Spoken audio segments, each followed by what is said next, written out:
तीनों लोगों की सबसे शक्तिशाली तलवार अमर के पास एक बड़ी ही अजीब आदत है। जब भी उसे खाली समय मिलता है वह इस छोटे से नश्वर शहर में नीचे आती है और मुझसे पैरों की मालिश करने को कहती है। जाहिर है इससे उसकी साधना में मदद मिलती है। बस इतना कर दो, वह मुझसे कहती है, इससे तुम्हारी ट्रेनिंग में मदद मिलेगी। मुझे कोई अंदाजा नहीं है कि उसका क्या मतलब है, लेकिन मैं तो बस एक आम इंसान हूँ, इसलिए जो वो कहती है वही करता हूँ। कोई नहीं समझ सकता कि उसके जैसी बर्फ जैसी ठंडी अछूती परी को एक टूटे फूट क्लिनिक को चलाने वाले एक आम डॉक्टर में क्या दिलचस्पी हो सकती है। जो वे नहीं जानते वह ये है कि वह बर्फ सी ठंडी तलवार अमर, जिससे सब डरते हैं। जब मैं सच में कोशिश कर रहा होता हूँ तो मेरे सामने 3 दांव भी नहीं टिक सकी। देखिए, मेरा पुनर्जन्म एक साधना की दुनिया में हुआ था। सुनने में बढ़िया लगता है ना, लेकिन एक बहुत बड़ी समस्या थी। मेरे पास कोई आध्यात्मिक मार्ग नहीं था। इसलिए जब बाकी सब बाहर खेती कर रहे थे, उड़ रहे थे और मजबूत हो रहे थे, मैं सिर्फ एक पूरी तरह से साधारण इंसान था। और मेरे सिस्टम ने मुझे साधना की शक्तियां भी नहीं दी। नहीं, इसके बजाय इसने मुझे कई ऐसी कौशल दिए जो बेकार लगते थे। संगीत, शतरंज, पेंटिंग, कैलीग्राफी, दवा, भविष्यवाणी, आप नाम लें। सालों से मैंने ये सब सीख लिया था, लेकिन साधना मैं शुरू भी नहीं कर सका। मेरा शरीर बस आध्यात्मिक ऊर्जा को सोख ही नहीं सका था। इसलिए आखिरकार मैंने एक महान अमर बनने का विचार छोड़ दिया। मैंने शहर में एक छोटा सा क्लिनिक खोला, जिंदगी को आसानी से जीने का फैसला किया और एक सामान्य इंसान के रूप में शांति से बूढ़ा होने की योजना बनाई। उस दिन बाहर तेज बारिश हो रही थी। मुझे लगा कि इस तरह के तूफान में कोई भी इलाज के लिए नहीं आएगा, इसलिए मैं क्लिनिक बंद करके लेटने ही वाला था।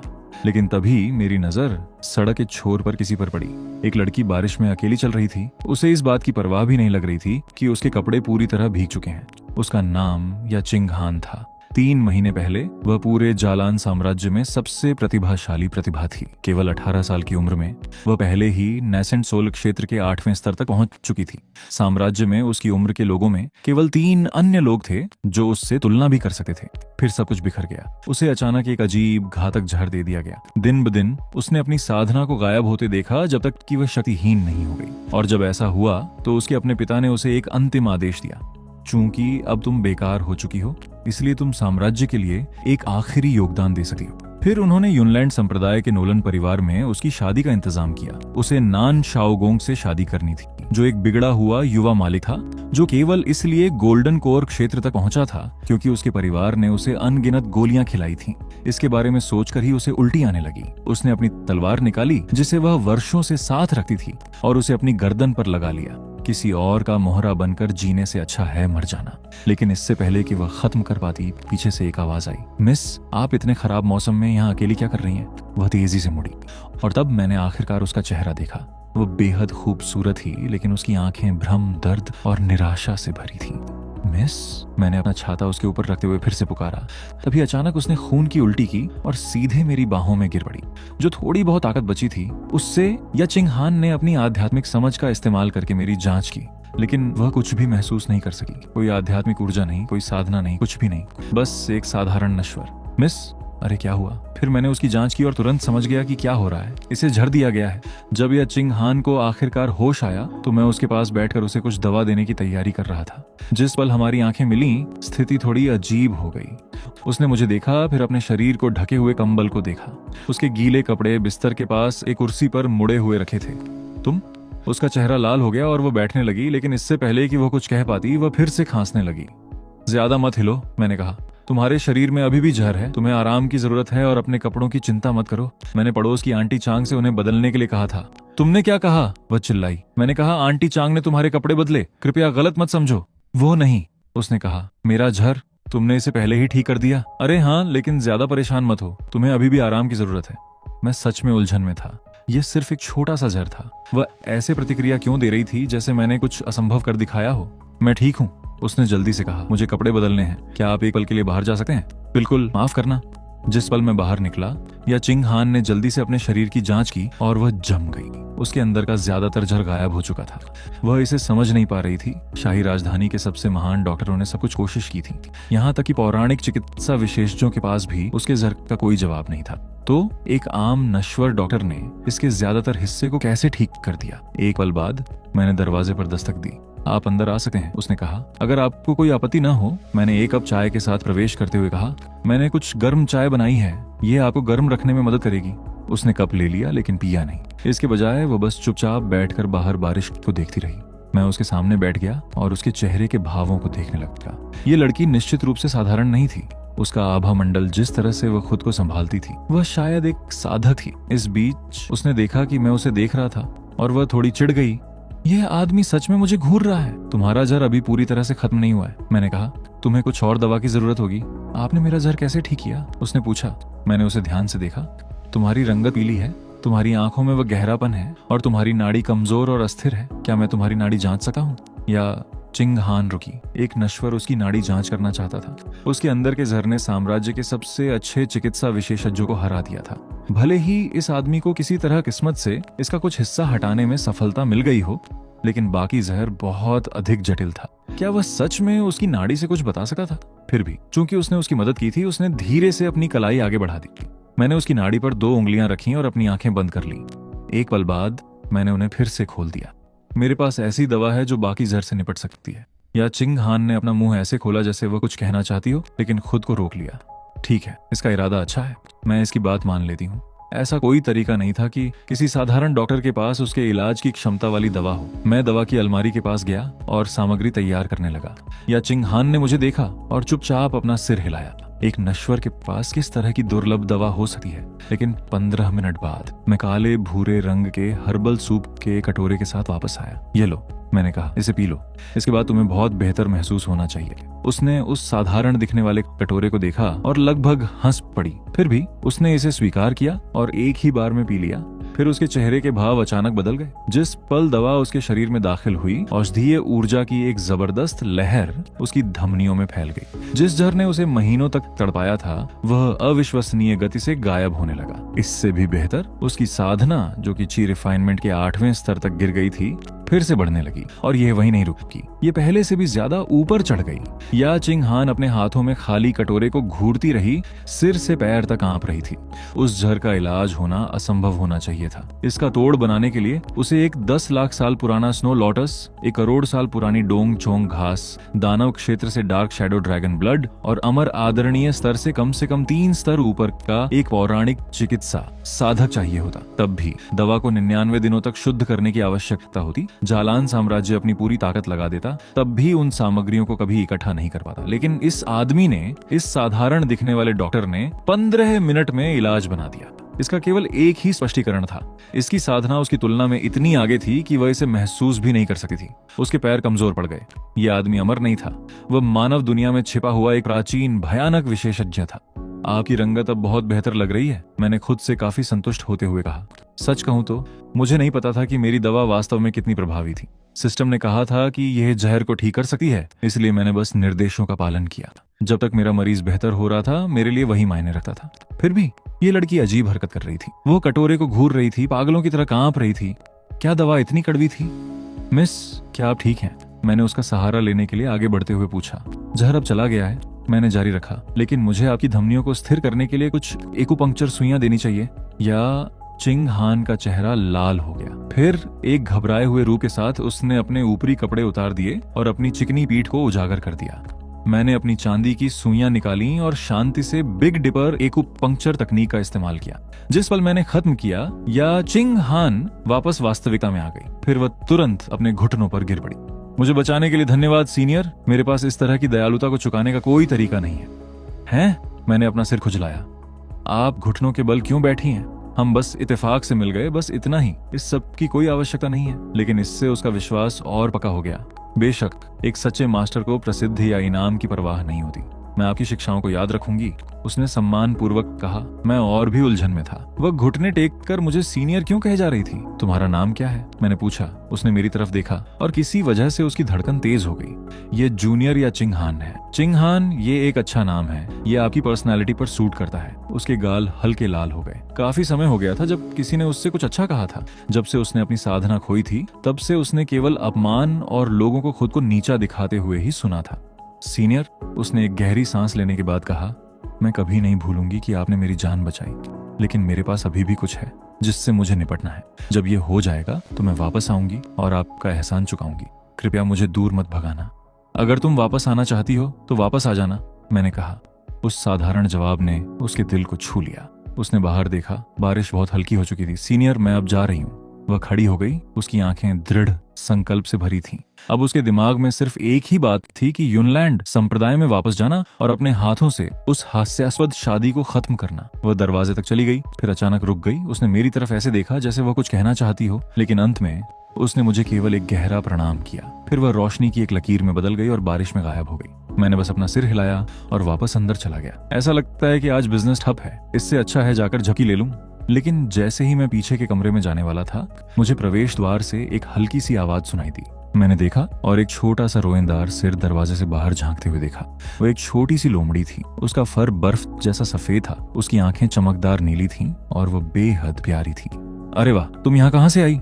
मैं नीचे झुका और उसे उठा लिया। वो मेरी बाहों में चुपचाप सिमट गई। तभी मैंने उसके शरीर को ढकने वाले जख्मों को देखा। उस पर दर्जनों छोटे छोटे कट थे और उसके निचले पेट के आसपास के फर में खून बह रहा था। वह बुरी तरह घायल थी। बेचारी छोटी सी जान, तुम सच में घायल हो? मैंने उसे काउंटर पर रखा। यहाँ रुको, मैं तुम्हारे लिए कुछ दवा बनाता हूँ। फिर मैं पीछे के कमरे में चला गया। छोटी लोमड़ी ने अपनी आंखें सिकोड़ लीं और मन ही मन हंसी।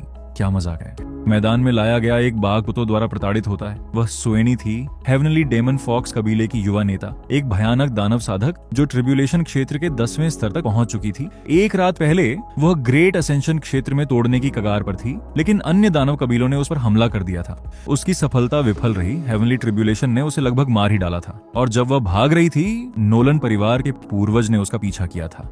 वह बूढ़ा आदमी केवल स्पिरिट ट्रांसफॉर्मेशन क्षेत्र में था, लेकिन उसकी चोटों के कारण उसके पास उससे लड़ने की कोई शक्ति नहीं बची थी। उसके पास बचने के लिए अपने आखिरी टेलीपोर्टेशन खजाने का उपयोग करने के अलावा कोई विकल्प नहीं था। अब उसकी साधना चली गई थी। वह अब मानव रूप भी बनाए नहीं रख सकी थी। वह बस एक छोटी सी लोमड़ी के शरीर में जिंदा रह सकी थी। और फिर वह मुझसे टकरा गई। अगर मैं इस नश्वर की जीवन शक्ति सोख लूं तो शायद मेरी थोड़ी साधना वापस आ सकती है, उसने सोचा। फिर मैं नए सिरे से शुरुआत कर सकी हूँ। लेकिन तभी उसे एक और बात याद आई। इससे पहले उसके घावों का इलाज करते समय मैंने यह जांचने के लिए कि वह कहाँ घायल थी, उसे हर जगह छुआ था। उसका फर गुस्से में तुरंत फूल गया। वह हेवनली डेमन फॉक्स कबीले की युवा मालकिन थी, दानव क्षेत्र की सबसे खूबसूरत महिला। अनगिनत शक्तिशाली पुरुषों ने उसका पीछा किया था और उसने कभी उनमें से किसी पर दोबारा नजर भी नहीं डाली थी। लेकिन अब एक आम इंसान ने उसके पूरे शरीर को छू लिया था। यह अपमान अक्षम्य था। यह आदमी मरने के लायक था। मैं दवा का एक कटोरा लेकर वापस आया। आओ छोटी सी जान, इसे पी लो। मैंने गहरा कटोरा उसके सामने रख दिया। सुएनी ने इसे पूरी तरह से तिरस्कार के साथ देखा। उसकी चोटें हेवनली ट्रिब्यूलेशन की बिजली से आई थीं। इस तरह की चीज के खिलाफ नश्वर दवा बेकार थी। फिर भी उसे प्यास लगी थी, इसलिए उसने एक छोटी सी चाट लेने का फैसला किया। जिस पल दवा उसकी जीभ को छुई, वह जम गई। हजारों गर्म धाराओं की तरह औषधीय शक्ति का एक अविश्वसनीय प्रवाह उसके शरीर में दौड़ गया। उसका टूटा हुआ शरीर एक दिखाई देने वाली गति से ठीक होने लगा। हेवनली ट्रिब्यूलेशन के घाव, वे चोटें जिन्होंने उसे लगभग नष्ट ही कर दिया था, गायब हो रही थीं। फिर इससे भी ज्यादा पागलपन भरी बात हुई। उसका सफेद फर धीरे धीरे चांदी के रंग में बदल गया। उसकी रक्त रेखा विकसित हो रही थी। सुएनी अविश्वास में घूरती रह गई। दानव जानवरों के लिए अपनी रक्त रेखा को विकसित करना बेहद कठिन था। वह सैकड़ों सालों से एक ही चरण पर अटकी हुई थी। लेकिन इस दवा के कुछ घूंट पीने के बाद उसने सफलता हासिल कर ली थी और उसकी साधना भी वापस आ रही थी। उसने मेरी तरफ ऊपर देखा। मैं उसकी तरफ ऐसे मुस्कुरा रहा था जैसे मैं किसी घायल जानवर का इलाज करने वाला कोई आम इंसान हूँ। लेकिन अब उसके दिल में तूफान उठ रहा था। जो कोई इतनी आसानी से ऐसी दवा बना सकता था, वह बिल्कुल भी कोई साधारण नश्वर नहीं था। वह ट्रिब्यूलेशन क्षेत्र के 10वें स्तर पर थी। फिर भी वह इस आदमी के पार बिल्कुल नहीं देख सकती थी। इसका मतलब केवल एक ही बात थी, वह अमर आदरणीय क्षेत्र से भी ऊपर का एक अस्तित्व था। फिर उसे याद आया कि कैसे मैंने पहले उसके शरीर की आसानी से जांच की थी। उसका पूरा शरीर कांप गया। वह उसका फायदा उठाना नहीं था, उसे यह दिखाना था कि ट्रिब्यूलेशन क्षेत्र की दानव लोमड़ी उसके लिए कुछ भी नहीं थी। वह बस एक साधारण छोटी लोमड़ी थी जिसे वह जब चाहे उठा सकता था और जांच सकता था। और मैं वास्तव में उसे निगलने की योजना बना रही थी। क्या मैं मरने की कोशिश कर रही थी? तुमने पीना क्यों बंद कर दिया? मैंने पूछा। मेरी आवाज थोड़ी गंभीर लग रही थी। अपनी दवा खत्म करो। सुएनी तुरंत अकड़ गई। क्या उसने मेरी मारने की मंशा को देख लिया? वह घबरा गई और जल्दी से अपना सिर नीचे कर लिया। फिर वह आखिरी बूंद तक सब गटक गई। जब उसने खत्म कर लिया तो उसने अपने पंजों से अपने छोटे से पेट को सहलाया और सबसे आज्ञाकारी भाव के साथ मेरी तरफ देखा। मैं हंसे बिना नहीं रह सका। तुम एक मजेदार छोटी चीज हो। मैंने उसका सिर सहलाया। अब से तुम मेरे साथ रह सकती हो। मैं तुम्हारा ख्याल रखूंगा। सुएनी जम गई। ये महान विशेष जो मुझे रखना चाहता है, क्या ऐसा इसीलिए था क्योंकि वह उसकी हेवनली डेमन फॉक्स रक्त रेखा चाहता था? क्या उसने उसकी खाल निकालने, उसकी हड्डियां लेने और उसे दवा में बदलने की योजना बनाई थी? लेकिन वह मना कैसे कर सकती थी? अगर वह ना कहती तो वह अगले ही पल इस दुनिया से गायब हो सकती थी। इसलिए उसने एक धीमी आज्ञाकारी आवाज निकाली और अपना सिर मेरी हथेली पर रगड़ा। मैंने संतुष्ट होकर सिर हिलाया। अब जब मैं सोचता हूँ तो तुम्हें एक नाम की जरूरत है। मैं तुम्हें शियाओबाई कहूंगा, छोटा सफेद। वह हेवनली डेमन फॉक्स कबीले की युवा नेता थी, दानव क्षेत्र की नंबर 1 सुंदरता, और इस आदमी ने उसका नाम शियाओबाई रख दिया था। लेकिन फिर से उसकी शिकायत करने की हिम्मत नहीं हुई। उसने स्वीकार करने के लिए एक और छोटी सी आवाज निकाली। मैं मुस्कुराया और फिर से उसका सिर सहलाया। अच्छी लड़की, मेरे साथ रहो और मैं वादा करता हूँ कि तुम कभी भूखी नहीं रहोगी। सोएनी काउंटर पर लेटी मुझे दूर जाते हुए देखती रही। भावनाएं जटिल थीं। इस विशेषज्ञ के पालतू जानवर के रूप में रखा जाना सच में इतना बुरा नहीं लग रहा था। यह निश्चित रूप से दानव क्षेत्र में हर दिन लड़ने और मारने से बेहतर था। और वह दवा ये अस्तित्व में मौजूद शीर्ष 10 दिव्य दवाओं में से एक रही होगी। एक एक बूंद अनमोल थी। फिर भी इस भयानक विशेषज्ञ ने उसे ऐसे ही खिला दिया था जैसे यह कुछ भी ना हो। उसी पल सोएनी ने एक फैसला किया। चाहे कुछ भी हो जाए, वह इस आदमी के करीब ही रहने वाली थी। इस बीच यूनलैंड संप्रदाय में नोलन परिवार की हवेली के अंदर नोलन शाओगोंग गुस्से में था। उसकी दुल्हन या चिंगहान उनकी शादी के दिन ही भाग गई थी। वह बेकार औरत कहाँ गई? उसने मेज पर अपना हाथ मारते हुए दहाड़ लगाई। वह शुरू से ही या चिंगहान को पसंद नहीं करता था। वह बिना किसी साधना की एक बेकार औरत थी। अगर उसके दादा जालान शाही परिवार के साथ संबंध मजबूत करने के लिए इस शादी का इस्तेमाल नहीं करना चाहते तो वह उसकी तरफ देखना भी नहीं चाहता। और अब उसमें भागने की हिम्मत थी। तभी या चिंगहान कमरे में दाखिल हुई। वह शांत और ठंडी दिख रही थी, पहले की टूटी हुई निराश लड़की से बिल्कुल अलग। तुम कहाँ थी? नोलन शाओगोंग चिल्लाया। या चिंगहान ने मुश्किल से उसकी तरफ देखा। तुम्हारे परिवार के पूर्वज कहाँ हैं? हमारे पूर्वज महत्वपूर्ण मामलों में व्यस्त हैं। तुम जैसी बेकार औरत को उनसे मिलने का मौका क्यों मिलेगा? उसने उस पर तंज कसा। यूनलैंड संप्रदाय केवल सम्राट के कारण तुम्हें स्वीकार करने के लिए सहमत हुआ, वरना तुम मेरे जूते उठाने के लायक भी नहीं होती। अब अपने कमरे में वापस जाओ और शादी की तैयारी करो। या चिंगहान ने उसके अपमान को सुना, लेकिन उसके चेहरे पर एक छोटी सी मुस्कान आ गई। नोलन शाओगोंग गोलियों के साथ गोल्डन कोर क्षेत्र में धकेला गया एक अचरा साधक के अलावा कुछ नहीं था। बेशक वह नहीं बता सकता था कि उसकी साधना वापस आ गई थी। वह सभी मेहमानों के सामने यूनलैंड संप्रदाय के घमंड को कुचलने पर सभी के चेहरे देखने का इंतजार नहीं कर सकी थी। ठीक है, उसने शांति से कहा, मैं तैयारी करूंगी। फिर वह मुड़ी और चली गई। नोलन शाओगोंग ने उसे जाते हुए देखा। उसकी आंखों में एक क्रूर रूप चमका। बस हमारी शादी तक इंतजार करो, मैं ये सुनिश्चित करूंगा कि वह अपनी जगह सीखे। वापस क्लिनिक में मैं मीठी हर्बल सूप का एक कटोरा पी रहा था। बारिश रुकने के बाद तूफान में भीगने से जुकाम और बुखार वाले बहुत से लोग आए थे। मैं पूरी दोपहर व्यस्त रहा था और मुझे खाने का मौका भी नहीं मिला था। इसलिए मैंने अपनी दवा की अलमारी से कुछ मीठी जड़ी बूटियां ली और अपने लिए पीने के लिए कुछ बनाया। लेकिन तभी मैंने अपने कटोरे के पास एक छोटा सा सिर देखा। शियाओबाई मेज पर बैठी थी, उन बड़ी पानीदार आंखों से मेरे मीठे सूप को घूर रही थी। उसका छोटा सा पंजा धीरे धीरे कटोरे की तरफ बढ़ रहा था। मैं हंसा और उसे उसकी तरफ खिसका दिया। आगे बढ़ो। शियाओबाई ने तुरंत कटोरे में अपना चेहरा डाला और पीना शुरू कर दिया। लेकिन अंदर ही अंदर सोएनी फिर से अपना आपा खो रही थी। इस मीठे सूप में हेवनली माउंटेन स्नो लोटस और वॉइड स्पिरिट डेमन फ्लावर था। दोनों ही शीर्ष स्तर की आध्यात्मिक जड़ी बूटियां थीं। एक पंखुड़ी भी बाहर के साधकों को मौत की लड़ाई लड़ने पर मजबूर कर देती, और इस आदमी ने उनका इस्तेमाल एक लोमड़ी के लिए मीठा सूप बनाने के लिए किया था। वह इस मोड़ पर पूरी तरह से सुन्न हो चुकी थी। इस विशेषज्ञ का जीने का तरीका बस पागलपन भरा था। और सच कहूं तो ये दानव क्षेत्र में अस्तित्व के लिए लड़ने से बहुत बेहतर था। उसने उसी समय फैसला कर लिया कि वह कभी नहीं छोड़ रही थी। क्या ये अच्छा है? मैंने पूछा। शियाओबाई ने पागलों की तरह सिर हिलाया और अपने छोटे से पेट को थपथपाया। उसकी प्रतिक्रिया ने मुझे हंसा दिया। फिर मुझे अचानक कुछ याद आया। अरे हाँ, यूनलैंड संप्रदाय आज एक शादी का आयोजन कर रहा है। उन्होंने बहुत से लोगों को आमंत्रित किया है। मैंने अपनी जेब से एक निमंत्रण कार्ड निकाला। आओ चलते हैं और मुफ्त का खाना खाते हैं। इसके साथ ही मैंने शियाओबाई को उठाया और क्लिनिक से बाहर निकल गया। वह मेरी बाहों में चुपचाप लेटी रही। उसकी आंखें सिकुड़ रही थी। इस बीच मुझे बिल्कुल अंदाजा नहीं था कि छोटी लोमड़ी के दिमाग में क्या चल रहा था। मैं बस मुफ्त का खाना चाहता था। यूनलैंड संप्रदाय में सब कुछ एक बड़े उत्सव के लिए सजाया गया था। जालान साम्राज्य में नंबर 1 संप्रदाय के रूप में उनका शादी का समारोह स्पष्ट रूप से भव्य था। मेहमानों ने हवेली को भर दिया। उनमें से ज्यादातर साम्राज्य की प्रसिद्ध हस्तियां थीं। हॉल के शीर्ष पर यूनलैंड संप्रदाय के पूर्वज नोलन युनशान बैठे थे। वह स्पिरिट ट्रांसफॉर्मेशन क्षेत्र के 8वें स्तर तक पहुंच चुके थे और एक राजा की तरह चिंग्युन शहर पर शासन करते थे। आज उनके परपोते की शादी का दिन था, इसलिए उन्होंने हर बड़ी शक्ति को आमंत्रित किया था। हर कोई। नोलन युनशान ने मुस्कुराते हुए अपना कप उठाते हुए कहा, आज हमारे यूनलैंड संप्रदाय के युवा मालिक नोलन शाओगोंग की शादी का दिन है। आइए पीते हैं। बधाई हो पूर्वज नोलन। यूनलैंड संप्रदाय और जालान शाही परिवार के बीच यह शादी एक आदर्श मैच है। युवा मालिक नोलन सच में भाग्यशाली हैं।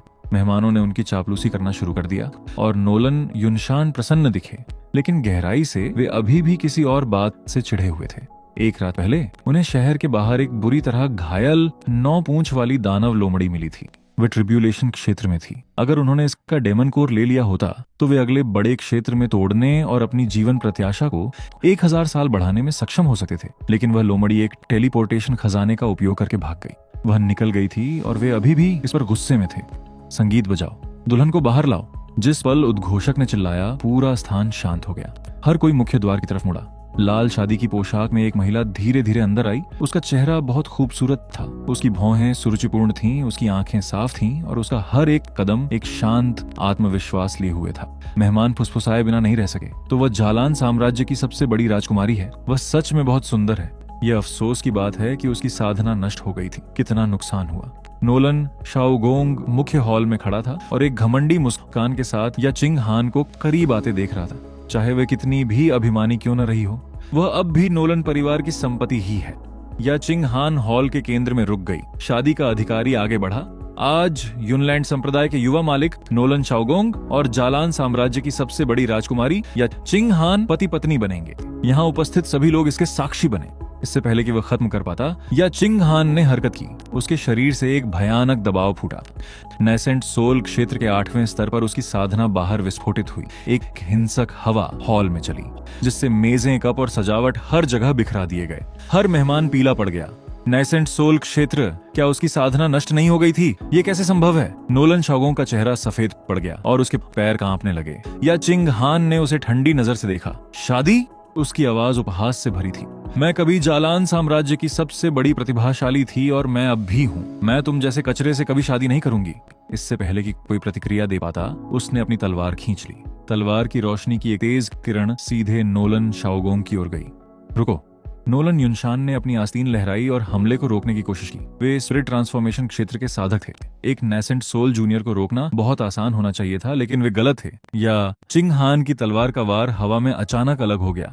एक किरण सैकड़ों में बदली, फिर हजारों में। तलवार की रोशनी हर दिशा से नोलन शाओगोंग पर आई। नोलन युनशान की आंखें फैल गईं। उनके पास उन्हें रोकने का समय नहीं था।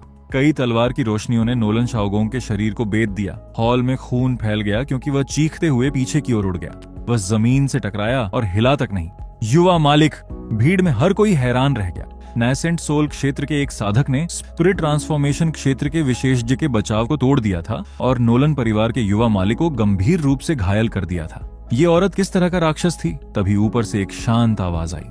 पूर्वज नोलन, ये शादी खत्म हो चुकी है। सबने ऊपर देखा। सफेद कपड़े पहने एक बूढ़ा आदमी आसमान से नीचे उतरा। मास्टर ची! किसी ने तुरंत उन्हें पहचान लिया। वे मास्टर ची थे, जालान साम्राज्य के सबसे शक्तिशाली तलवार संत। उनकी ताकत को मापना असंभव था। वे या चिंग हान के पास उतरे और शांति से नोलन युनशान को देखा। मेरी शिष्या ने अपनी साधना वापस पा ली है। स्वाभाविक रूप से यह शादी रद्द कर दी गई है। यदि आपको इससे कोई समस्या है तो आप मेरे साथ इस पर चर्चा करने के लिए आपका स्वागत है। नोलन युनशान का चेहरा काला पड़ गया। वे स्पिरिट ट्रांसफॉर्मेशन क्षेत्र के 8वें स्तर पर थे, लेकिन मास्टर ची का आभा मंडल बहुत गहरा और कहीं अधिक भयानक था। कम से कम वे स्पिरिट सेवरिंग क्षेत्र तक पहुंच चुके थे। नोलन युनशान ने एक और शब्द बोलने की हिम्मत नहीं की। या चिंग हान ने जमीन पर पड़े नोलन शाओगोंग को देखा और एक ठंडी मुस्कान दी। फिर वह मुड़ी और अपने मास्टर के साथ चली गई। वहीं रुको! नोलन युनशान आखिरकार चिल्लाए। तुम्हें लगता है कि तुम यूनलैंड संप्रदाय को इस तरह अपमानित करने के बाद बस जा सकती हो? लेकिन इससे पहले कि वे खत्म कर पाते, आसमान से एक और आवाज आई। यूनलैंड संप्रदाय की गरिमा! एक सुंदर चांदी के बालों वाली महिला हवेली के ऊपर हवा में दिखाई दी।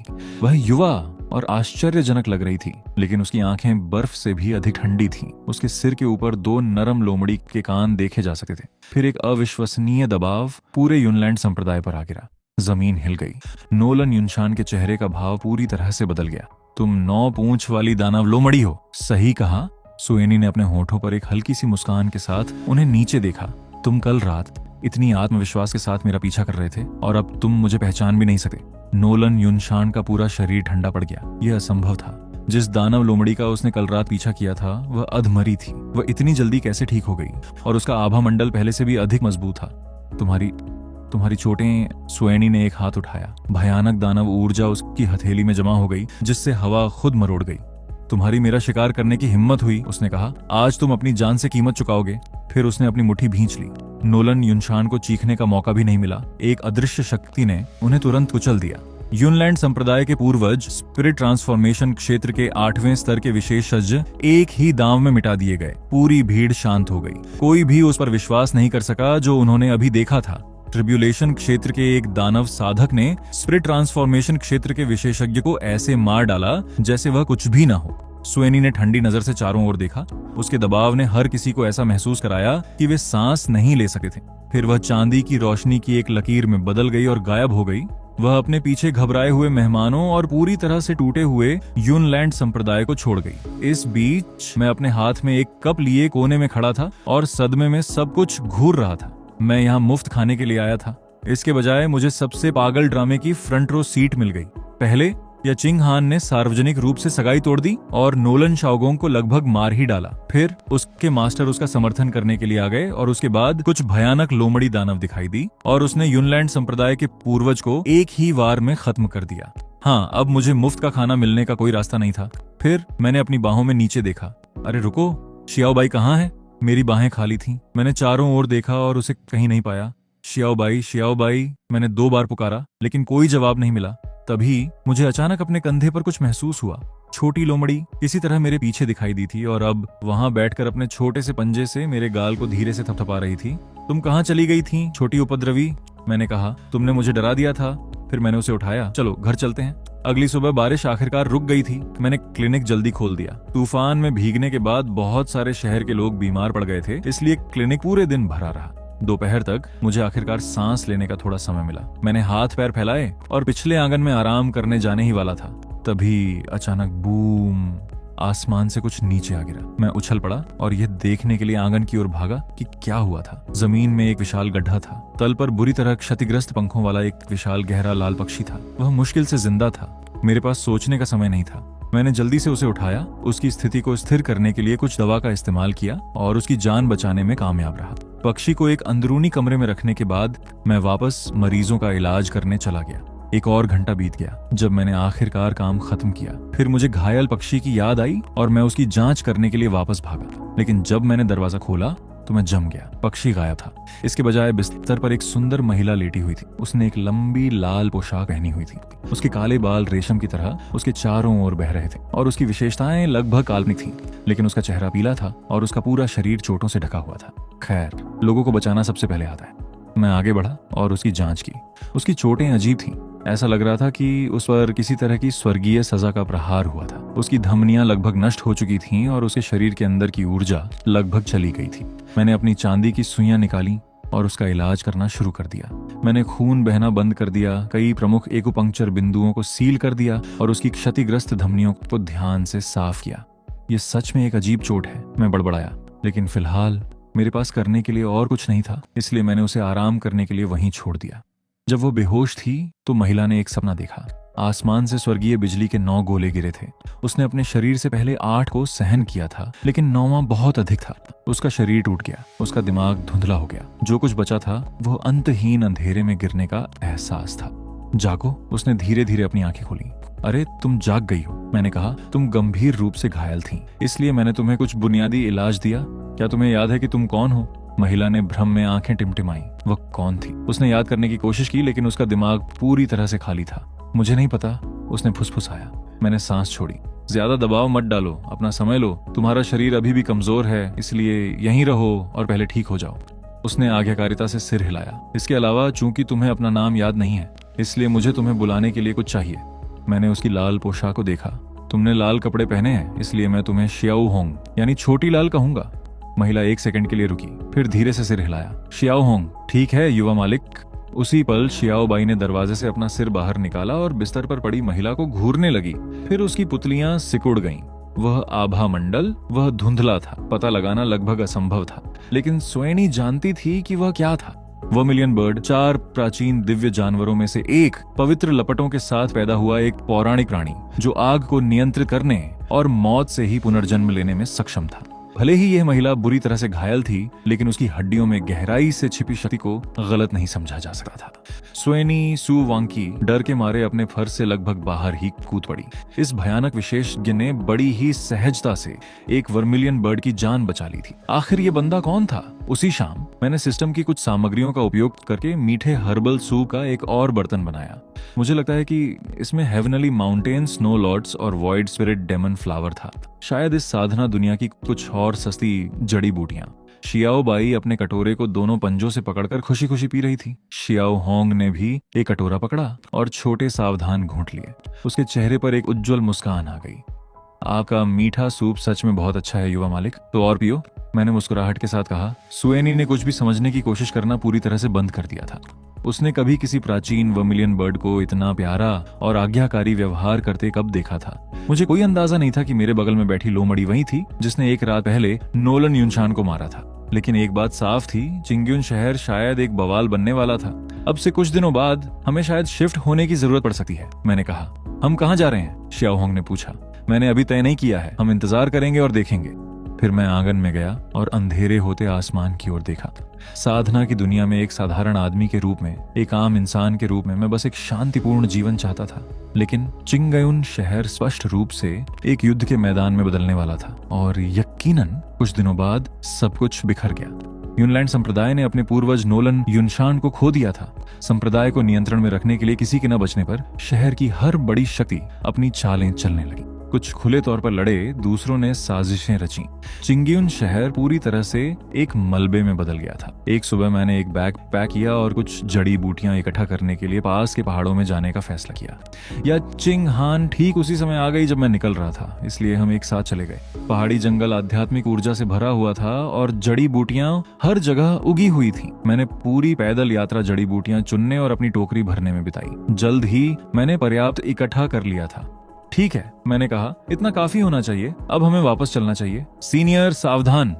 इससे पहले कि मुझे पता चलता कि क्या हो रहा है, आसमान से एक काली आकृति नीचे आ गिरी। उस व्यक्ति ने एक गहरा चोगा पहना हुआ था और उससे निकलने वाला दबाव भयानक था। या चिंगहान ने तुरंत अपनी तलवार निकाली और मेरे आगे आ गई। नैसेंट सोल क्षेत्र का उसका आभा मंडल बाहर फूटा क्योंकि उसने उस आदमी के हमले को रोक दिया। बूम! जंगल में एक विशाल शॉक वेव का विस्फोट हुआ। या चिंगहान पीछे फेंकी गई और जमीन से टकराई। उसके मुंह के कोने से खून बह निकला और उसका चेहरा पीला पड़ गया। उसकी साधना हाल ही में ठीक हुई थी, इसलिए ये अभी तक स्थिर नहीं थी। अभी वह केवल नैसेंट सोल क्षेत्र के 7वें स्तर के आसपास की शक्ति का उपयोग कर सकती थी। उस आदमी के खिलाफ उसका कोई मौका नहीं था। धिक्कार है। उसने खड़े होने की कोशिश की, लेकिन उसके अंदर की आध्यात्मिक ऊर्जा लगभग पूरी तरह से खत्म हो चुकी थी। मेरी नजर में या चिंगहान मेरी मरीज थी। मैं बस वहां खड़े होकर उसे मरते हुए नहीं देख सकता था। मैं उसकी ओर भागने ही वाला था, लेकिन चोगे वाले आदमी के दबाव ने मुझे एक ही जगह जकड़ लिया। ओह! उसने तिरस्कार के साथ मेरी ओर देखते हुए कहा, यहाँ एक नश्वर भी है। मैं घबरा रहा था। मुझे क्या करना चाहिए था? मेरे पास कोई साधना नहीं थी। मेरी संगीत, शतरंज, पेंटिंग और भविष्यवाणी की कला यहाँ मदद करने वाली नहीं थी। लेकिन तभी मुझे कुछ याद आया। मेरे पास अभी भी वो बॉडी टेम्परिंग स्किल थी। पहले मुझे लगा कि ये मूल रूप से साधना की दुनिया का एक बुनियादी मार्शल आर्ट रूटीन जैसा संस्करण था। आप जानते हैं, उन बेकार कौशलों में से एक जो सिस्टम ने मुझे केवल जगह भरने के लिए दिए थे। लेकिन इस मोड़ पर मेरे पास यही सब कुछ था। शायद ये हमें थोड़ा समय दिला सकता था। तभी सिस्टम बोला, आपकी बॉडी टेम्परिंग तकनीक अधिकतम प्रवीणता तक पहुंच गई है। अब आप इसे स्वतंत्र रूप से उपयोग कर सकते हैं। मेरे शरीर में अचानक भारी मात्रा में ताकत आ गई, लेकिन ईमानदारी से कहूं तो मुझे अभी भी नहीं लगता था कि इससे बहुत फर्क पड़ेगा। मैं तो बस एक अमर था। इन साधकों के लिए मुझे उस व्यक्ति से ज्यादा कुछ नहीं होना चाहिए था जिसे वे एक हाथ से कुचल सकते थे। सर, मैंने घबराते हुए कहा, चीजों को शांतिपूर्ण रखने की कोशिश करते हुए। मैं शहर का एक डॉक्टर हूँ। ये लड़की मेरी मरीज है।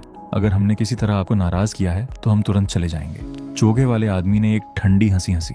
तुम बहुत बोलते हो। फिर उसने एक घूंसा मारा। मैं अनजाने में एक तरफ झुक गया और किसी तरह मैंने उसे चकमा दे दिया। उस आदमी को स्पष्ट रूप से इसकी उम्मीद नहीं थी, लेकिन उसने तुरंत दूसरे घूंसे का पीछा किया, फिर तीसरे का। हर घूंसे में पहाड़ों को चकनाचूर करने के लिए पर्याप्त ताकत थी। मरो! उसका घूंसा मेरी छाती में लगा। बूम! मैं हवा में सैकड़ों मीटर तक उड़ गया और सीधे एक चट्टान की दीवार से जा टकराया। सीनियर!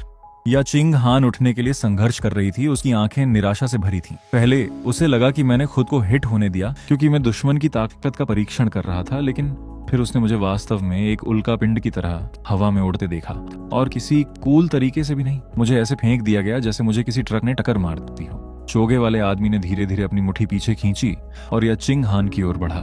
याचिंग हान, उसने ठंडे स्वर में कहा, ये मत सोचो कि यूनलैंड संप्रदाय ही एकमात्र ऐसी शक्ति है जो तुम्हें मरा हुआ देखना चाहती है। ऐसे बहुत से लोग हैं जो तुम्हारी जान चाहते हैं। आज तुम्हारी मौत का दिन है। तुम्हारी सोच गलत है, याचिंग हान ने दांत भींच कर कहा। उस आदमी ने अपनी हथेलियों के बीच भयानक ऊर्जा जमा करते हुए एक हैंड सील बनाई। याचिंग हान जानती थी कि वह उसे रोक नहीं सकी। उसने अपनी आंखें बंद कर ली। मुझे खेद है सीनियर, उसने सोचा। मैंने आपको इसमें घसीटा, लेकिन आपसे मिलकर मुझे खुशी हुई। फिर बूम, हमला हुआ। लेकिन धूल छंटने के बाद याचिंग हान ने धीरे धीरे अपनी आंखें खोली और जम गई।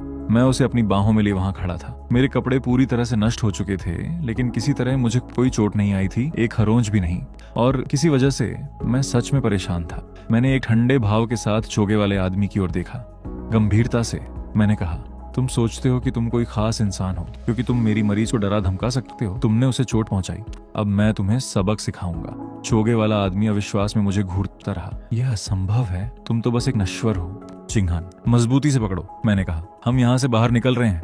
वह आदमी दहाड़ा और एक अंतिम हमले के लिए अपनी पूरी शक्ति जमा की। तुम मरने की भीख मांग रहे हो, लेकिन इससे पहले कि उसका हमला पूरी तरह से बन पाता, मैंने एक घूंसा मारा। मेरी मुट्ठी सीधे उसकी तकनीक को चीरती हुई निकल गई। फिर मैं करता रहा, घूंसे पर घूंसा। चोगे वाले आदमी ने जल्दी से एक सुरक्षात्मक बैरियर बनाया, लेकिन मैंने इसे एक ही वार से चकनाचूर कर दिया।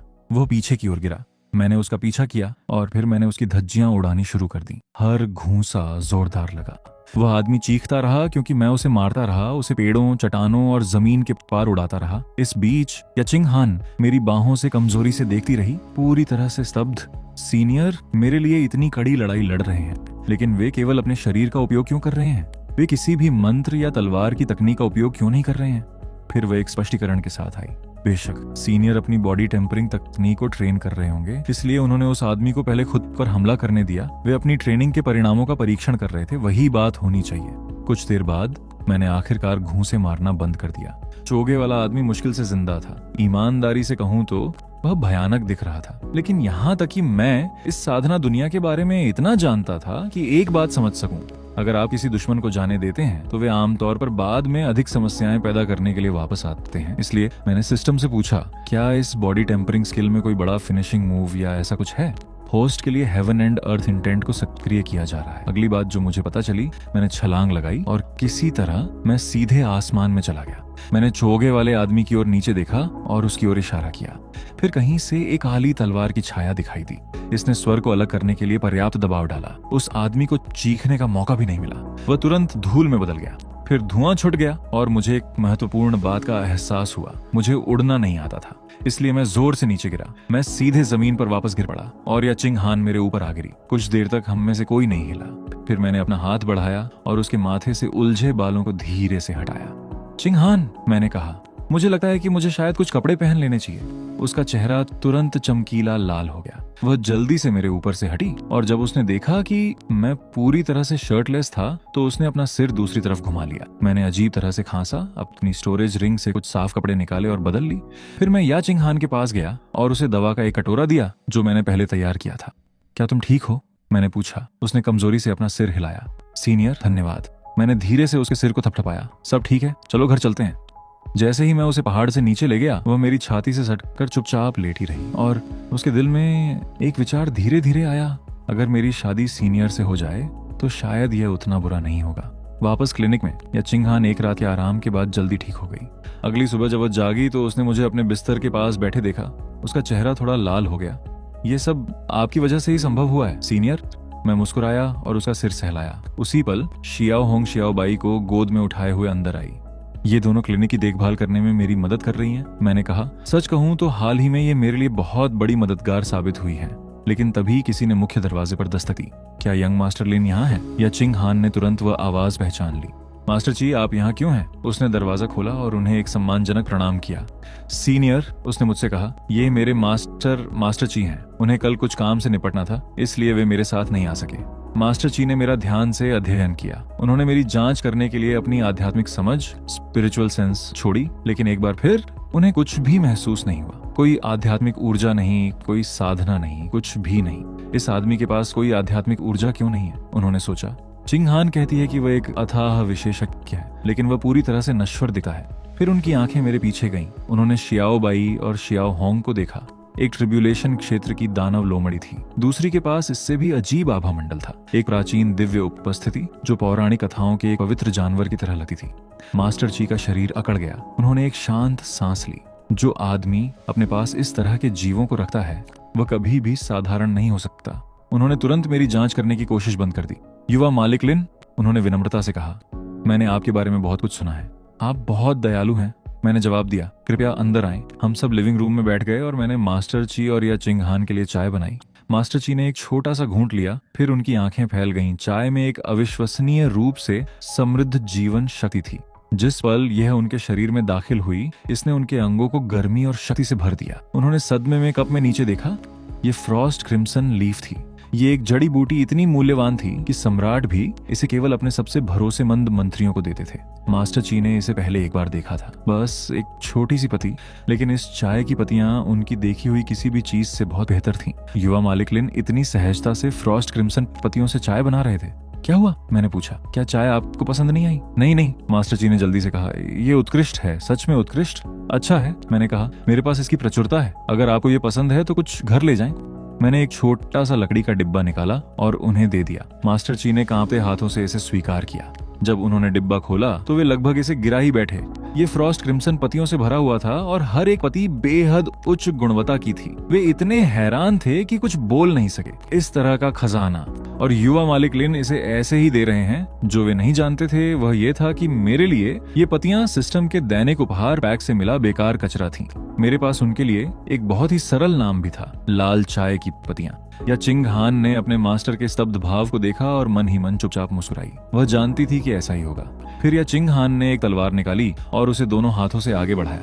सीनियर, मेरे पास आपके लिए कुछ है। मुझे बचाने के लिए, धन्यवाद देने के लिए ये एक छोटा सा उपहार है। ये तलवार कई सालों से मेरे साथ है। कृपया ये मत सोचिए कि ये आपके लायक नहीं है।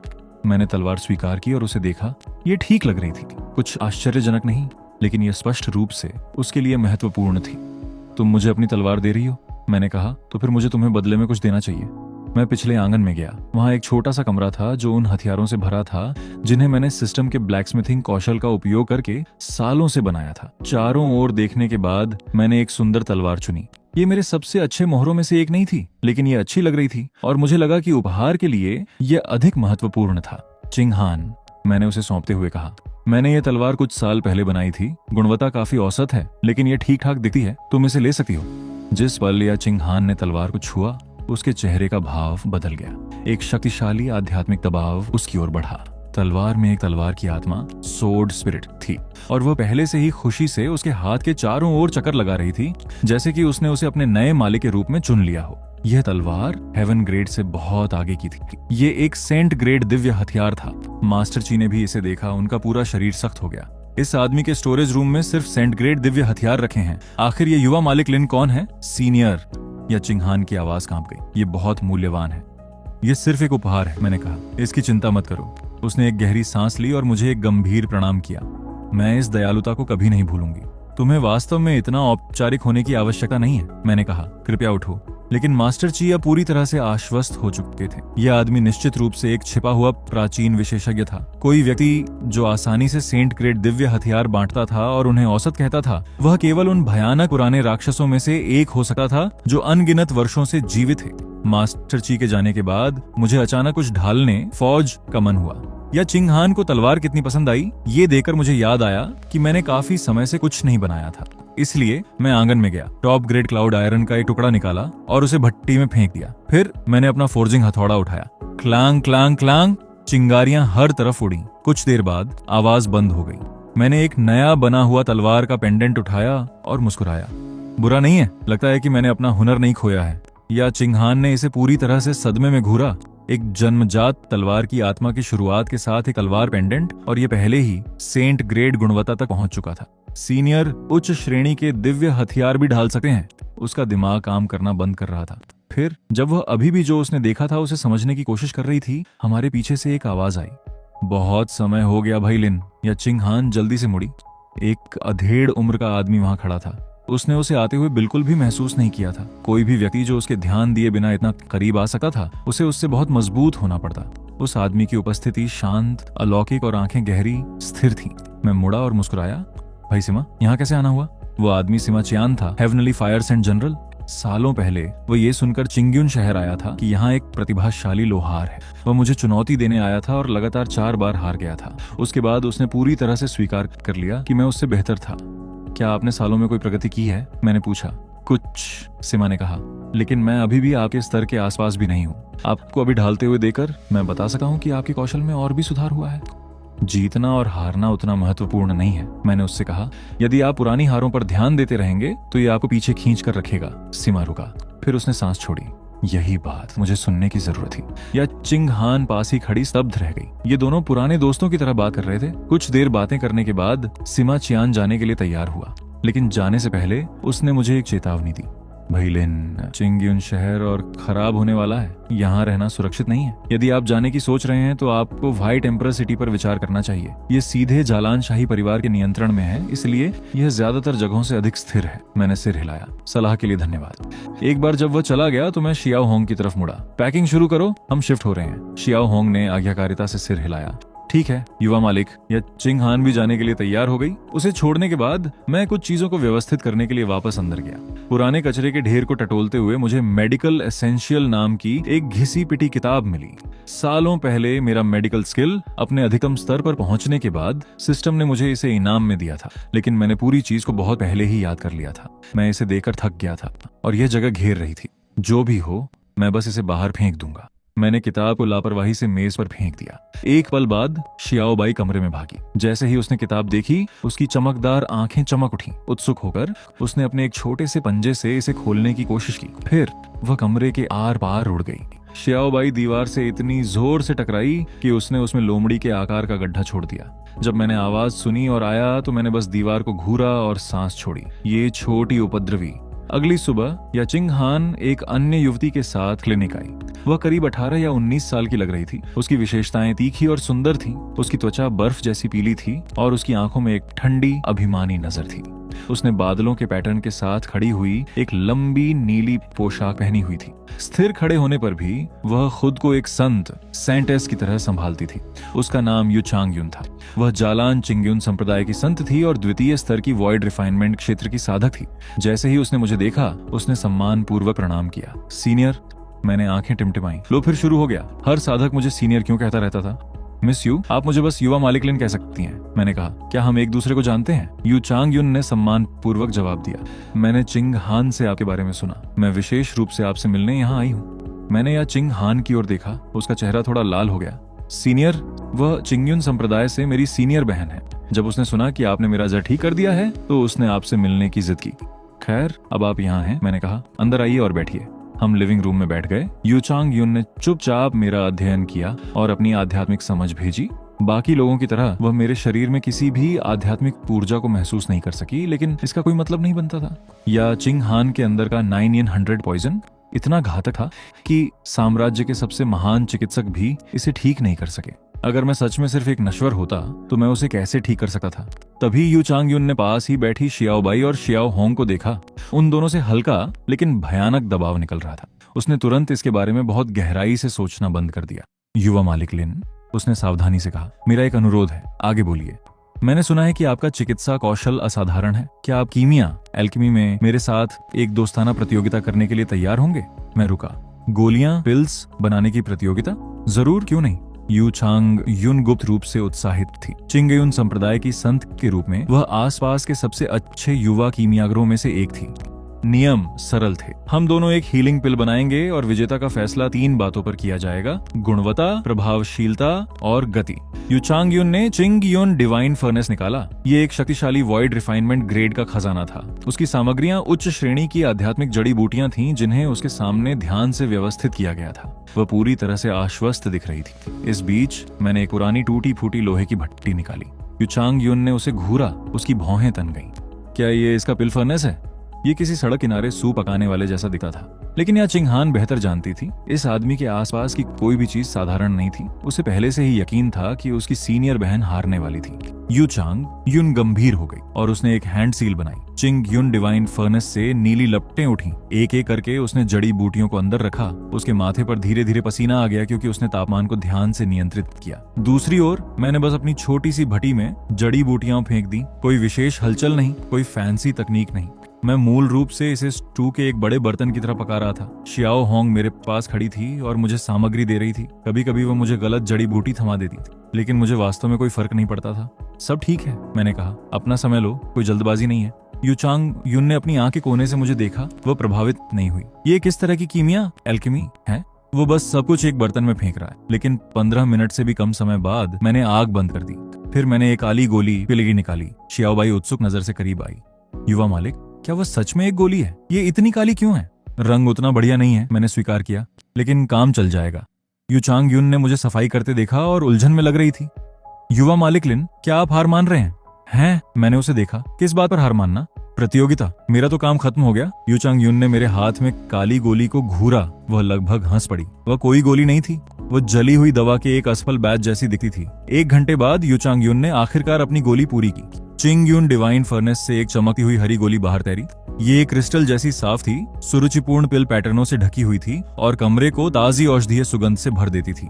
चिंग युन क्रिएशन पिल, उसने गर्व से कहा। एक टॉप ग्रेड की हीलिंग पिल। या चिंग हान ने सिर हिलाया। देखिए, मेरी सीनियर बहन की कीमिया सच में प्रभावशाली है। उसने अपनी गोली को एक ट्रे पर रखा, फिर मेरी काली गोली को देखा। युवा मालिक लिन, उसने एक हल्की सी मुस्कान के साथ कहा, क्यों ना हम परिणामों की तुलना करें? मैंने अपनी गोली उसकी गोली के बगल में रख दी। यू चांग युन ने इसे देखा और भौहें सिकोड़ी। पूरे सम्मान के साथ, इस गोली की गुणवत्ता थोड़ी। इससे पहले कि वह खत्म कर पाती, मैंने एक छोटा सा हथौड़ा निकाला। हर किसी ने मुझे उलझन में देखा। फिर मैंने काली गोली को हल्के से थपथपाया। क्रैक! काली खोल टूट गई और पूरा कमरा 7 रंगों की रोशनी से भर गया। हवा में एक समृद्ध औषधीय सुगंध फैल गई जो यू चांग युन की गोली से आसानी से 100 गुना अधिक शक्तिशाली थी।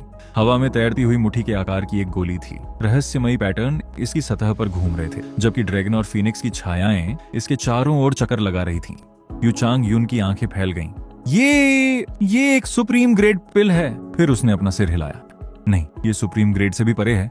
उसकी आवाज कांपने लगी। ये पौराणिक 9 डेथ्स क्रिएशन पिल है। उसके पैर कमजोर पड़ गए। वह अपने घुटनों के बल गिर पड़ी। सीनियर, मैं अंधी थी। मैंने वास्तव में आपके सामने अपने छोटे से कौशल को दिखाने का साहस किया। 9 डेथ्स क्रिएशन पिल एक ऐसी दवा थी जो केवल किंवदंतियों में मौजूद थी। पूरी श्वांत्यन दुनिया में 3 से भी कम लोग इसे बना सकते थे और उनमें से हर एक प्राचीन राक्षस था जो 10,000 सालों से जीवित था। यह आदमी कौन है? या चिंग हान मन ही मन चुपचाप मुस्कुराई। वह जानती थी कि मैं नहीं हारूंगा। शियाओ होंग ने बड़ी आंखों से चमकती गोली को देखा। यह बहुत सुंदर है, उसने फुसफुसाया। यह आसमान में इंद्रधनुष जैसा दिखता है। मैंने हर किसी के हैरान चेहरों की ओर देखा। इसमें कौन सी बड़ी बात थी? ये तो बस एक गोली थी। फिर मैंने फर्श पर घुटने टेके बैठी यू चांग युन को देखा और सांस छोड़ी। हर युवा साधक को अचानक घुटने टेकना इतना क्यों पसंद आने लगा था? कृपया उठिए, मैंने कहा। यह सिर्फ एक गोली है। लेकिन इससे यू चांग युन और भी घबरा गई। सीनियर बहुत अधिक विनम्र है। इस मोड़ पर मैंने कुछ भी समझाने की कोशिश करना छोड़ दिया। जब हम बात कर रहे थे, मैंने लापरवाही से कीमिया के बारे में कुछ सुझाव साझा किए। मेरे लिए ये बुनियादी बातें थीं, लेकिन यू चांग युन के लिए ऐसा लगा जैसे किसी ने उसके दिमाग में एक दरवाजा खोल दिया हो। उसका आभामंडल अचानक बढ़ गया। उसने वॉइड रिफाइनमेंट क्षेत्र के दूसरे स्तर से तीसरे स्तर में सफलता ब्रेक थ्रू हासिल की। वह स्तब्ध रह गई। सीनियर ने लापरवाही से कुछ बातें समझाई और मैंने सफलता हासिल कर ली। जब वह आखिरकार जाने लगी तो उसने गहरा प्रणाम किया। सीनियर, मैं आज की दयालुता को कभी नहीं भूलूंगी। मैं किसी दिन आपका एहसान चुकाऊंगी। हम बस इत्तेफाक से मिले थे, मैंने कहा। आपको इसके बारे में सोचते रहने की जरूरत नहीं है। उसने एक और सम्मानजनक प्रणाम किया और चली गई। यू चांग युन के जाने के बाद या चिंग हान एक पल के लिए चुपचाप खड़ी रही। फिर उसने घबराकर अपना निचला होंठ काटा। सीनियर, अगर आप शिफ्ट हो रहे हैं तो क्या मैं आपके साथ आ सकती हूँ? उसके पीले गाल धीरे धीरे लाल हो गए। मैं क्लिनिक में मदद कर सकती हूँ। मैं पहले से ही कुछ दवाएं जानती हूँ और मैं वादा करती हूँ कि मैं कोई परेशानी पैदा नहीं करूंगी। मैंने 1 सेकंड के लिए इसके बारे में सोचा। क्लिनिक निश्चित रूप से एक और मददगार का उपयोग कर सकता था और चूंकि वह पहले से ही कुछ चिकित्सा बुनियादी बातें जानती थी, इसलिए उसे सिखाना आसान होगा। जरूर, मैंने कहा। मुझे मदद की जरूरत पड़ सकती है। या चिंग हान की आंखें चमक उठीं। फिर उसने जल्दी से अपना सिर फिर से नीचे कर लिया, ये छिपाने की कोशिश करते हुए कि वह कितनी खुश थी। धन्यवाद युवा मालिक, अगली सुबह मैंने शियाओ बाई और शियाओ होंग को उठाया। या चिंग हान और मैं एक साथ निकल पड़े। यात्रा के दौरान शियाओ होंग और या चिंग हान के बीच आश्चर्यजनक रूप से अच्छी बनी। हम तीनों ने पूरे रास्ते बात की और हंसे, और शियाओ बाई को हर किसी की बाहों के बीच पास किया जाता रहा। उसने ऐसा नाटक किया जैसे उसे कोई परवाह न हो, लेकिन ईमानदारी से कहूं तो वह इसका आनंद लेती हुई लग रही थी। 3 दिन बाद हम व्हाइट एम्परर सिटी पहुंचे, जालान साम्राज्य के मुख्य शहर के रूप में। ये चिंगयुन शहर की तुलना में कहीं अधिक जीवंत और प्रभावशाली था। या चिंग हान ने गार्डों को अपना शाही टोकन दिखाया और हम बिना किसी परेशानी के अंदर दाखिल हो गए। मैंने सालों तक क्लिनिक चलाने से जमा की गई बचत का उपयोग किया और शहर के केंद्र के पास एक ठीक ठाक 3 आंगन का घर खरीदा। ये कुछ ज्यादा फैंसी नहीं था, लेकिन ये हम सभी के लिए काफी बड़ा था। जब तक हमने शिफ्ट होना खत्म किया तब तक अंधेरा हो चुका था। मैं आंगन में खड़ा हुआ, चारों ओर देखा और संतुष्टि के साथ सिर हिलाया। ठीक है, अब से ये हमारा घर है। अगला दिन लैंटर्न फेस्टिवल का निकला। पूरा शहर रोशनी, सजावट और भीड़ से ढका हुआ था। युवा मालिक, चलिए बाहर चलते हैं, शियाओ होंग ने उत्साह से कहा। मैंने पहले कभी इतना बड़ा त्योहार नहीं देखा। शियाओ बाई ने भी बड़ी उम्मीद भरी आंखों से मुझे देखा। जरूर, मैंने कहा, मैं भी देखना चाहता हूँ कि व्हाइट एम्परर सिटी कैसा है। या चिंग हान हिचकिचाई, क्या मैं भी आ सकती हूँ? बेशक। इसलिए हम बाहर निकले और भीड़ में शामिल हो गए। सड़कें खचाखच भरी थीं। शियाओ होंग ने शियाओ बाई को पकड़ा और उत्साह से इधर उधर भागी। युवा मालिक, देखिए, कैंडिड हॉथॉर्न, मैंने 4 छड़ें खरीदी हैं, हम में से प्रत्येक के लिए एक। शियाओ होंग अचानक अपने पंजों पर खड़ी हो गई और एक छड़ी मेरे मुंह के पास लाई। युवा मालिक, इसे ट्राई कीजिए। मैंने एक बाइट ली। बुरा नहीं है। शियाओ बाई ने धीरे धीरे अपनी छड़ी को कुतरा। उसकी आंखें खुशी से सिकुड़ गईं, लेकिन जैसे जैसे भीड़ घनी होती गई, लोग एक दूसरे से टकराते रहे और इससे पहले कि हमें पता चलता, शियाओ होंग और शियाओ बाई हमसे अलग हो गईं। युवा मालिक! शियाओ होंग ने घबराहट में चारों ओर देखा। सड़क के दूसरी तरफ मुझे एहसास हुआ कि वे भी गायब हो गई थीं। यहाँ बहुत सारे लोग हैं। या चिंग हान ने कहा, क्या हमें अलग होकर उन्हें खोजना चाहिए? हम भीड़ के बीच से निकले। या चिंग हान ने ध्यान से मेरी आस्तीन का किनारा पकड़ लिया। मैंने उसे देखा, उसका चेहरा तुरंत लाल हो गया। यहाँ बहुत सारे लोग हैं, उसने जल्दी से समझाया। इस तरह हम अलग नहीं होंगे। वो इतनी शर्मिंदा थी कि उसके कान लाल हो गए। उसी समय उसका दिल जोर से धड़क रहा था।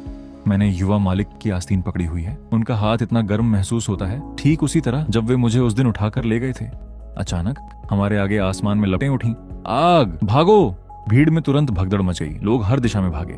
मैंने या चिंग हान का हाथ पकड़ा और उसे बाहर निकालने की कोशिश की, लेकिन हर रास्ता बंद था। फिर एक बार जब भीड़ छंट गई तो हमारे चारों ओर काले कपड़ों में ढके 1 दर्जन से अधिक नकाबपोश आदमी दिखाई दिए। उन्होंने हमें घेर लिया था। उनमें से एक ने तंज कसा, ये वही हैं। या चिंग हान मेरे आगे आ गई और अपनी तलवार निकाली। नाइसेंट सोल क्षेत्र के 9वें स्तर पर उसकी साधना बाहर फूटी। तुम कौन हो? नकाबपोश आदमियों ने कोई जवाब नहीं दिया। उन्होंने तुरंत हमला कर दिया। या चिंग हान की तलवार चमकी। उसने एक ही वार में 3 हमलावरों को पीछे धकेल दिया, लेकिन वे बहुत सारे थे। धीरे धीरे वह गिरने लगी। फिर उसने पीछे मुड़कर देखा और मुझे स्थिर खड़े देखा, और अचानक वह समझ गई, सीनियर फिर से मेरी परीक्षा ले रहे हैं। अगर सीनियर मेरी परीक्षा लेना चाहते हैं तो मैं उन्हें निराश नहीं कर सकती। या चिंग हान ने अपने दांत भींचे और अपनी बची हुई आध्यात्मिक ऊर्जा का एक एक कतरा इकट्ठा किया। उसकी तलवार नीली रोशनी से चमक उठी। फिर हवा में हजारों तलवारों की छायाएं दिखाई दी। तलवार की ऊर्जा की अनगिनत लहरें बारिश की तरह नीचे गिरी। नकाबपोश आदमियों ने डर से घूरा। वो तलवार की मंशा, ये असंभव है। अगली ही सेकंड उनमें से हर एक तलवार की ऊर्जा से बिंध गया। वे सब मरे हुए गिर पड़े। या चिंग हान ने अपनी तलवार म्यान में रखी, मेरी ओर मुड़ी और मुस्कुराई। युवा मालिक, मैंने आपको निराश नहीं किया ना? मैंने आंखें टिमटिमाई। नहीं, तुमने बहुत बढ़िया किया। मैं बस उनसे लड़ नहीं सका था, इसलिए मुझे उम्मीद थी कि तुम इसे संभाल लोगी। लेकिन या चिंग हान केवल और अधिक आश्वस्त हो गई। सीनियर उन सभी को तुरंत नष्ट करने के लिए पर्याप्त मजबूत हैं, लेकिन वे अभी भी इतने विनम्र कार्य करते हैं। इस मोड़ पर मैंने लोगों को सुधारने की कोशिश करना पूरी तरह से छोड़ दिया था। इस बीच शियाओ होंग अपनी बाहों में शियाओ बाई को लिए भीड़ में खोज रही थी। तभी कई और नकाबपोश आदमियों ने उनका रास्ता रोक लिया। उन्हें पकड़ो! इससे पहले कि शियाओ होंग कोई प्रतिक्रिया दे पाती, शियाओ बाई उसकी बाहों से कूद गई। हवा में ही वह अपने मानव रूप में बदल गई। उसकी प्यारी पानीदार आंखें बर्फ जैसी ठंडी हो गईं। उसने हल्के से एक हाथ लहराया। दानव ऊर्जा की एक भयानक लहर बाहर फैली। नकाबपोश आदमियों को चीखने का मौका भी नहीं मिला। वे तुरंत राख में बदल गए। शियाओ होंग पूरी तरह से स्तब्ध खड़ी रही। बाद में हम सब उस जगह पर मिले जहां हमने सहमति व्यक्त की थी। आप सब ठीक हैं? मैंने राहत के साथ कहा। अच्छा है। घर लौटने के बाद हम मुख्य हॉल में एक साथ बैठे और जो हुआ उसके बारे में बात की। ये बहुत अजीब है, मैंने कहा। आग स्पष्ट रूप से नियोजित थी और वे नकाबपोश आदमी हमारा इंतजार कर रहे थे। वे ठीक सही समय पर दिखाई दिए। ऐसा लगता है जैसे वे पहले से ही जानते थे कि हम कहाँ होंगे। क्या कोई आपको चोट पहुंचाने की कोशिश कर रहा हो सकता है? या चिंगहान ने पूछा। अभी पर्याप्त सुराग नहीं है, मैंने कहा, लेकिन एक बात निश्चित है, कोई हम पर नजर रख रहा है। या चिंगहान का भाव गंभीर हो गया। व्हाइट एम्परर सिटी जालान शाही परिवार के नियंत्रण में है। अगर कोई यहाँ खुले तौर पर हम पर हमला कर सकता है तो इसके पीछे जो भी है वह महत्वपूर्ण होना चाहिए। चलो आज रात के लिए आराम करते हैं, मैंने कहा। कल हम शाही महल जाएंगे और देखेंगे कि क्या हम कुछ पता लगा सकते हैं। उस रात मैं आंगन में अकेला खड़ा रहा और तारों की ओर देखा। मुझे एक बुरा एहसास हो रहा था। व्हाइट एम्परर सिटी उतनी शांतिपूर्ण नहीं हो सकती थी जितनी मुझे उम्मीद थी। अगली सुबह मैं या चिंगहान और शियाओ होंग के साथ महल गया। सबसे बड़ी राजकुमारी, गार्ड ने सम्मानपूर्वक झुके हुए कहा। मैं अपने पिता से मिलने आई हूँ, या चिंगहान ने कहा। ये तीनों मेरे दोस्त हैं। गार्डों को हिचकिचाहट हुई। क्या हुआ? या चिंगहान ने ठंडे स्वर में कहा। क्या मुझे अपने दोस्तों को घर लाने के लिए अनुमति की आवश्यकता है? गार्ड तुरंत एक तरफ हट गए। जैसे ही हमने महल में प्रवेश किया, ठंडी फुसफुसाहटें हमारा पीछा करने लगीं। वह सच में वापस आ गई। मैंने सुना है कि नष्ट होने के बाद उसकी साधना वापस आ गई। ये किस तरह की किस्मत है? शायद उसे बस किस्मत का साथ मिल गया। इसमें गर्व करने जैसी क्या बात है? उनकी बातें मत सुनो, मैंने या चिंगहान से कहा। वह हमें शाही अध्ययन कक्ष इंपीरियल स्टडी में ले गई। उसके पिता सम्राट या ज़्यानतियन, एम्परर या ज़्यानतियन, कई मंत्रियों के साथ महत्वपूर्ण मामलों पर चर्चा कर रहे थे। जब उन्होंने या चिंगहान को देखा तो उनके चेहरे का भाव जटिल हो गया। चिंगहान, उन्होंने कहा, तुम वापस क्यों आई हो? पिताजी, मुझे आपको एक महत्वपूर्ण बात बतानी है। सम्राट ने मुझे ध्यान से देखा। उन्होंने अपनी आध्यात्मिक समझ भेजी और एक बार फिर उन्हें कुछ नहीं मिला। एक नश्वर? क्या यही वह आदमी था जिसे चिंगहान अपना जीवन रक्षा कह रही थी? फिर भी उन्होंने एक विनम्र भाव बनाए रखा। तो आप युवा मालिक लिन हैं। आपने मेरी बेटी की जान बचाई, मैं इसे याद रखूंगा। आपका स्वागत है, मैंने कहा। या चिंगहान ने लैंटर्न फेस्टिवल के दौरान हुई हर बात समझाई। आग, नकाबपोश आदमी और वह हमला। सम्राट का चेहरा गंभीर और काला पड़ गया। ये व्हाइट एम्परर सिटी के अंदर हुआ।